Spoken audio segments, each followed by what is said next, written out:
Have you ever noticed how easy it is to survive, but how rare it is to truly live? We wake up, scroll, work, distract ourselves, and call it life. We build routines not out of purpose, but out of fear. Fear of change, fear of failure, fear of facing what's real. We crave comfort, yet wonder why our souls feel restless. The truth? Comfort isn't peace. It's sedation. It's a soft, golden prison we decorate to avoid looking at our own potential. Real freedom begins the moment you stop sugarcoating life and start facing it, unfiltered. Most people aren't broken, they're avoiding the truth. They distract themselves with noise, hoping silence won't reveal their emptiness. They complain about life, but secretly fear taking responsibility for it. They wait for motivation, for signs, for someone to fix it all. But waiting is the slowest form of dying. The Stoics taught us that avoidance is a thief of life. Each time you turn away from discomfort, you turn away from growth. The question isn't, why am I stuck? The question is, what truth am I still refusing to face? The Stoics, Marcus Aurelius, Seneca, Epictetus, didn't seek an easy life. They sought a strong one. They knew that courage is not the absence of fear, but the decision to face it.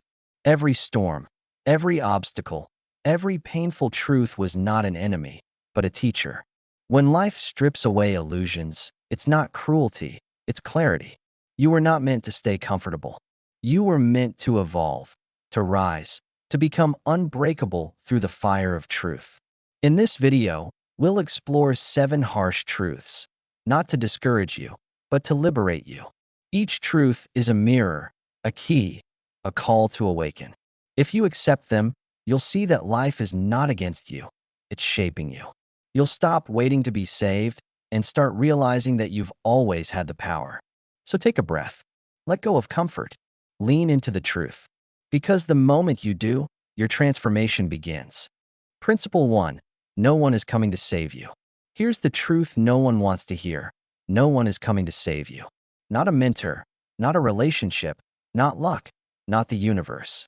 From childhood, we were conditioned to believe someone else would fix things, a parent, a teacher, a leader.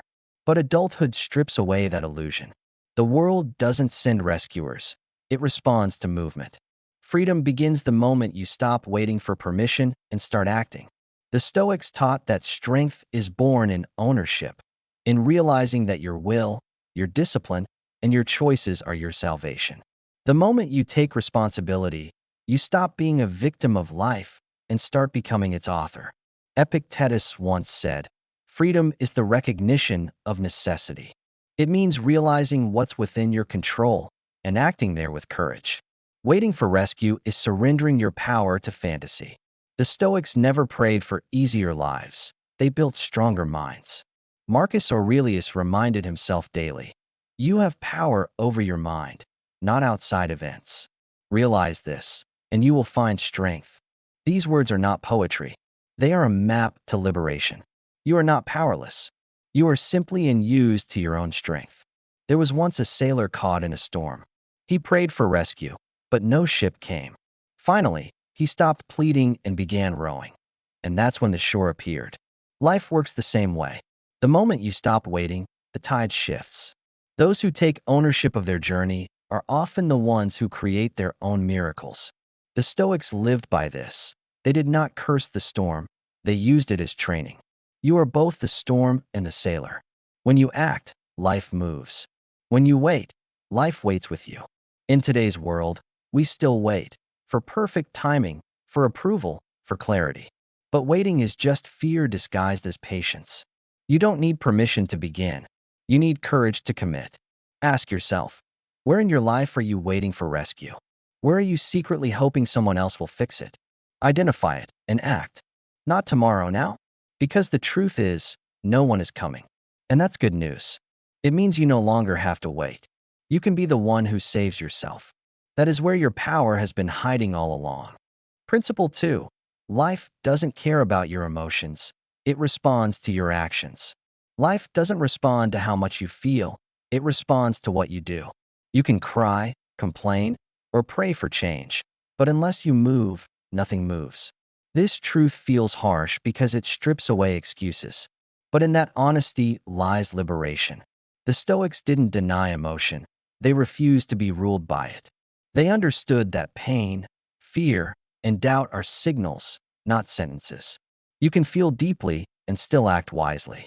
Because reality bends to effort, not emotion. Marcus Aurelius wrote, "The impediment to action advances action. What stands in the way becomes the way." The Stoics didn't wait for perfect moods. They moved through fear, through fatigue, through uncertainty, because discipline, not feeling, determines destiny. Life honors those who act through the storm, not those who wait for the sky to clear. Emotions may whisper, but only action speaks the language of reality. Two men built houses. One waited for the weather to be perfect. The other began working, rain or shine. When the storm came, only one stood. The Stoics knew this truth centuries ago. Waiting for the right feeling is waiting for eternity. The world rewards consistent builders, those who act, not react. You can't think your way into strength. You must live your way into it. Each disciplined act is a brick in the fortress of your character. When you wake up tired, go anyway. When you feel unmotivated, start anyway. When you doubt yourself, move anyway. Because life doesn't measure your emotions, it measures your actions. Every time you choose movement over mood, you teach your mind who's in charge. Over time, your emotions begin to follow your actions, not dictate them. The Stoics live this truth, and so can you. Act, and the world will act with you. Wait, and the world waits with you. Principle 3. Growth requires discomfort. We live in a world addicted to comfort, soft beds, quick rewards, endless ease. Yet we wonder why we feel weak, anxious, and unfulfilled. Growth and comfort cannot coexist. Every transformation, physical, mental, or spiritual, demands friction. A muscle grows by tearing. A mind expands by challenge. The Stoics understood this well.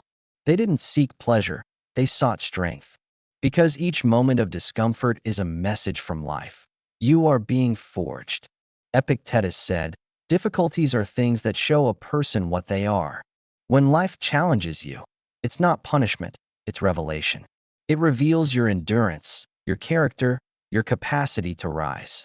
The Stoics saw obstacles as sacred ground, the training field of the soul. Every hardship is an invitation to become more. Comfort breeds stagnation. Discomfort breeds strength. And the one who embraces pain as teacher becomes untouchable. There was once a blacksmith who grew tired of the heat and hammering. He complained that his work was too painful. One day he quit. But soon, his hands grew soft, his spirit restless, his strength faded. Then he realized the fire wasn't his enemy. It was his teacher. The Stoics would nod. The furnace doesn't destroy the iron, it shapes it. Every trial you face is the forge of your becoming. Today, comfort is the new cage. We escape discomfort with screens, distractions, convenience, and call it peace. But peace without challenge is numbness. If you want to grow, seek the hard path.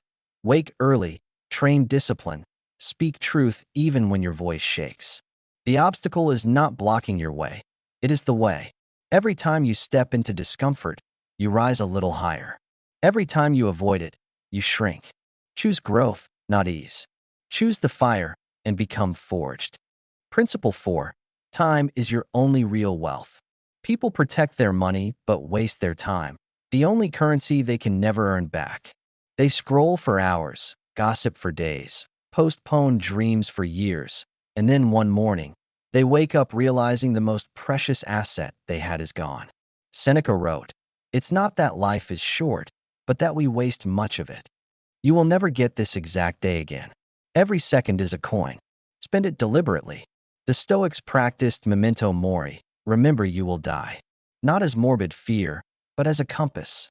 To remind us that time is not infinite, and therefore, every moment is sacred. When you truly grasp mortality, you stop wasting life on trivial things. You stop chasing approval, status, noise. You begin to live with precision, to give your attention only to what matters. The awareness of death, paradoxically, makes life luminous. Two men lived 70 years. One spent his days in distraction, the other in purpose. The first life was long in days, but short in meaning. The second was short in years, but infinite in value. It's not about how long you live, it's how awake you are while living. The Stoics measured life not by its length, but by its depth. And depth begins the moment you treat time like the sacred gift it is. Imagine waking up each day knowing it will never come again. How would you spend your hours? Who would you forgive? What would you create? The Stoics lived this way, deliberate, awake, aware. Start guarding your time like treasure. Remove what drains you. Honor what fuels you. Because one day, your time will run out, and the only question that will matter is, did I truly live? Principle 5. You will outgrow people and places. One of the hardest truths to accept is that growth creates distance. As you evolve, some people, places, and conversations will no longer feel right. You'll sense it. The old energy becomes heavy. The laughter feels hollow. It's not arrogance, it's transformation. The person you were built one world. The person you're becoming needs another. The Stoics taught that life is constant change, and resistance to change is resistance to life itself. Growth demands release. Marcus Aurelius wrote, "Observe constantly that all things take place by change." The Stoics didn't mourn what was lost, they honored it, then moved forward. You can love someone deeply and still outgrow them. You can be grateful for a place and still leave it behind. The seasons of your soul are not betrayals, they are necessary passages. Holding on to what no longer fits suffocates your future. Letting go is not weakness, it's wisdom. A gardener once tried to plant a new seed under an old tree, but the roots of the tree choked it, leaving no room for growth. Only when he cleared the ground did the seed blossom.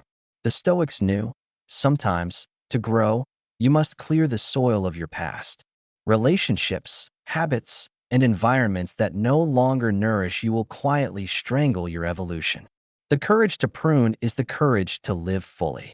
In our world, we romanticize staying the same.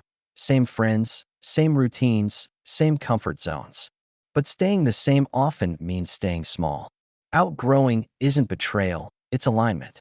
Ask yourself, what or who must I lovingly release to step into who I'm becoming? Honor the chapter, but close the book. The next page is waiting, and it's written in the language of your becoming. Principle 6. Discipline will take you where motivation can't. Motivation is a liar. It comes when things are easy and disappears when you need it most. People wait for the perfect mood, the perfect spark, the perfect day, and waste years in waiting. The Stoics didn't rely on feelings, they relied on principles. They knew that discipline, not emotion, shapes destiny. Discipline is the quiet force that moves mountains long after excitement fades. Seneca wrote, "We suffer more in imagination than in reality." Meaning, the hardest part of action is the story you tell yourself before doing it. The Stoics practiced showing up, no matter what. Discipline isn't about suppression, it's about harmony, aligning your will with your values. Every small act done with integrity becomes a brick in the temple of your strength. Motivation fades, discipline endures. A young soldier once asked his general, "How do you stay motivated every day?" The general smiled. "I don't. I stay disciplined." He trained whether he felt strong or weak, inspired or empty, and that discipline built unshakable confidence. The Stoics lived the same way, steady, unwavering, consistent. True power doesn't scream, it endures. You can't control your feelings, but you can master your habits. And habits shape fate. Today, we glorify intensity and neglect consistency. We chase bursts of motivation, but ignore the slow burn of discipline. The truth? Small, daily actions done without applause are what change your life. Wake up early. Keep your promises. Move your body. Build quietly.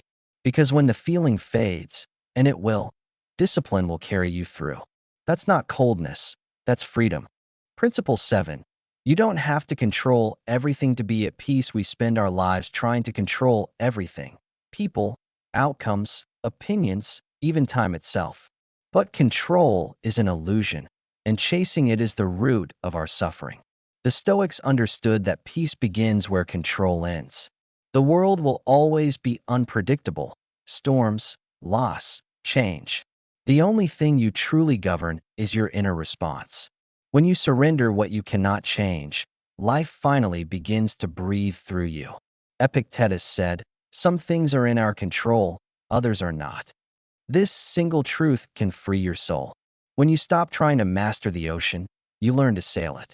The Stoics didn't escape reality, they aligned with it. They practiced radical acceptance, not of weakness, but of wisdom. The universe moves with or without your permission. But peace belongs to those who move with it, not against it. A Stoic once said, "The archer controls the aim, not the wind." He focuses on the draw, the breath, the release, and lets the arrow's flight belong to fate. Life works the same way. You control effort, not outcome. When you detach from results, you discover a deeper power, serenity.